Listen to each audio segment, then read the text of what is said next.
তো হ্যালো বন্ধুরা, সুপ্রভাত। অনেক বেলা করেই সুপ্রভাতটা জানালাম, কারণ সকাল থেকে আজ প্রচণ্ড ব্যস্ত ছিলাম। সে সকালবেলা অনেক ভোরে উঠেছি, হাজব্যান্ড বেরিয়ে গেছে, রান্না করেছি, ছেলেকে নিয়ে স্কুল গেছি, তারপরে এই বাড়ি ঢুকে একটু চা নিয়ে আপনাদের সামনে এলাম। তার মাঝখানে আমি একটুও সময় পাইনি, বিশ্বাস করুন, যে সকালবেলা একটু ক্যামেরা অন করে ভিডিও করব।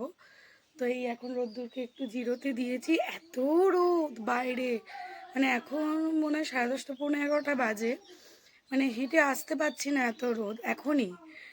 তো এবার ছেলেকে স্নানে নিয়ে যাব, সকালেই রান্নাবান্না কমপ্লিট হয়ে গেছে।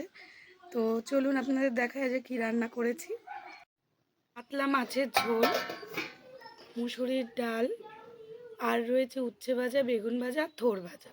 তো এই আজই রান্না করে উঠতে পেরেছি। শেষের দিকে থোড় ভাজা আর বেগুন ভাজাটা শাশুড়ি মা দেখলাম করে রেখেছে, কারণ আর সময় ছিল না। তো আজকে আপনাদের কি মেনু অবশ্যই কমেন্টে জানাবেন।